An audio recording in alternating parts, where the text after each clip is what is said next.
Hey guys, it's Paul from Online Sax Academy, and in today's lesson I'm going to be showing you how you can jazz up your scales and arpeggios. And these are both great exercises for your fingers and for your overall technique. And if you're learning to improvise, you can also use some of these concepts and example phrases in your solos as well. First of all, we're going to simplify things down by taking just an arpeggio or a triad. We're going to use a minor chord just because I quite like the sound of it, but all of these concepts can be applied to major arpeggios or major triads as well. And over at Online Sax Academy, you can get the free PDF of all the phrases and all the examples that I play today, and premium members can get this same PDF with all of these exercises and phrases transposed into all 12 keys as well. So first of all, here's that minor arpeggio just played simply. So the way we can make this more interesting is to add one note a semitone below each of those arpeggio notes. A semitone is just the nearest possible note. So for example, on alto sax, my first note is A, and so a semitone below is G sharp. Whereas on the tenor sax, the first note is D, and so the nearest possible note is a C sharp. So check out how this arpeggio sounds now when we add a swing rhythm and add an approach note just below.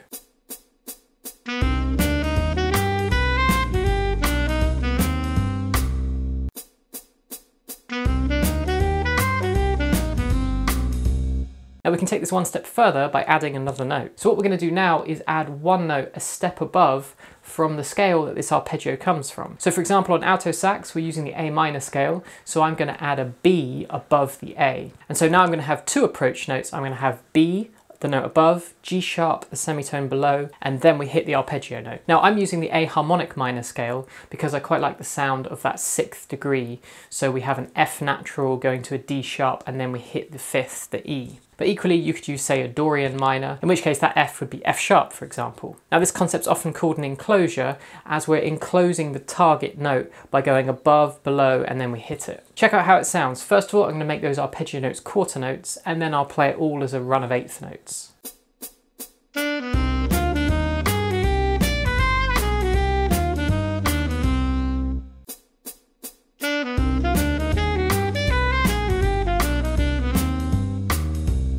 Alright, so here's an example phrase of using these concepts when I'm improvising. I'm going to be improvising over the chord of A minor for altos, which is D minor for tenors. And in the phrase, you'll see I've highlighted exactly when I'm using these concepts. Of course, you can have a go at learning this phrase, and if you're learning to improvise, you can play around with these ideas in your own improvising.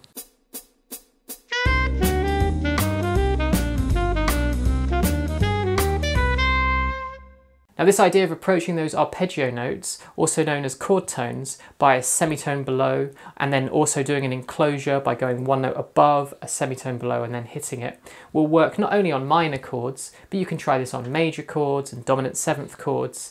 And the possibilities are endless, really. If you know the chord tones, then you can start to have a play around with these approach notes and enclosures. Next up, I'll show you how you can jazz up some basic patterns. So one of the first scale patterns people learn is they'll take their major scale and they'll play 1, 2, 3, and then they'll go back and go 2, 3, 4, 3, 4, 5, etc. So you're going forward 3 and then you go back 1. And this is great for your fingers. It's really reinforcing all the movements in the scale.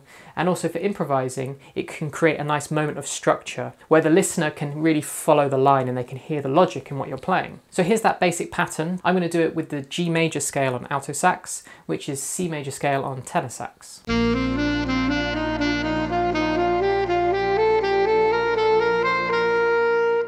Now the way we can make this more interesting is we can add an approach note, a semitone below each of the beginnings of those sets of 3. So for example, on alto, my first set of 3 is G, A, B, so I'm going to add the note F sharp just before the G. And when you add in all these approach notes, we now have a 4-note pattern instead of a 3-note pattern. Now what you'll notice is this creates lots of notes that aren't in the G major scale.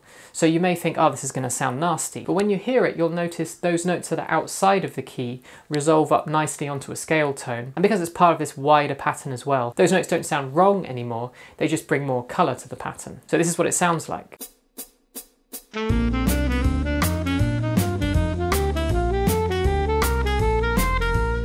And here's an example of how you could use this idea when you're improvising.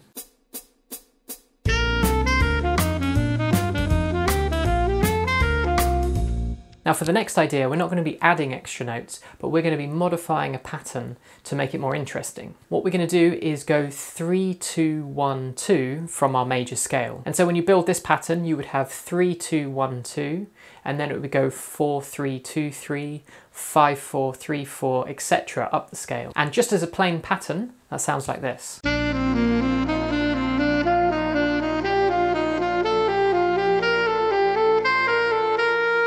So the way we can make this one more interesting is we're going to look at the third note of each of those sets of fours, and we're going to modify that third note so that it's always just a semitone below the second note. For example, that first set of 4 on alto, we've got the notes B, A, G, A. So what we're going to do is change that G into a G sharp, so that now that note is only a semitone below the second note, A. Now some of these sets of 4s you don't actually need to change at all. Like the third set, you can see we've got D, C, B, C.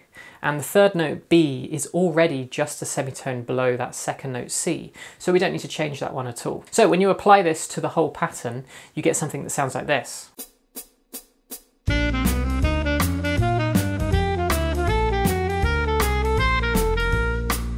I really like this pattern and I use it lots in my improvising. Here's an example phrase of using that pattern whilst I'm improvising over the chord of G major on alto.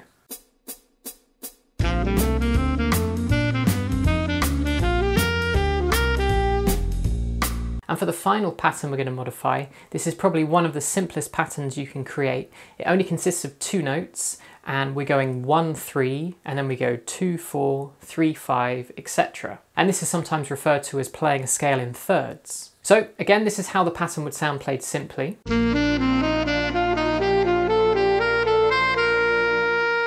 Now we're going to go back to that original concept of adding an approach note 1 semitone below the first note of each of those pairs. And when you do that, it sounds like this.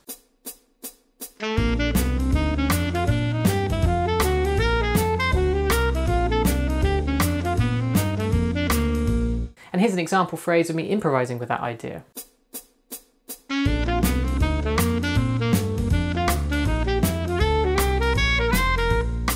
So you can see when you're improvising with these ideas, it's not like you have to play the whole pattern all the way up. Often when people start to learn about patterns and modifying patterns, they start to play the whole thing. And that sounds a bit monotonous because it creates way too much predictability in the solo and everyone can hear exactly where it's going and it's essentially the same idea over and over. But to drop in little bits of these patterns really helps to add some structure into your improvising. And by using these concepts of using these approach notes and modifying patterns, you get to use notes that are outside of the scale to add more colour and tension, but you're not just playing a bunch of random wrong notes. It's all part of a wider phrase that makes sense of them and resolves that tension they have. If you're interested in learning how to improvise, then over at Online Sax Academy on the courses page, I'm currently building out a Learn to Improvise course, which steps you through right from the very beginning, all the way up to improvising over pop tunes and famous jazz standards. And if you've become a premium member at Online Sax Academy, you'll have unlimited access to everything that's on the site, meaning you have access to all the lessons in the courses page, all of the premium content in the YouTube library, there's also a forum and a shed full of lots of useful resources. If you're new to the channel, don't forget to hit subscribe, and I'll see you next week.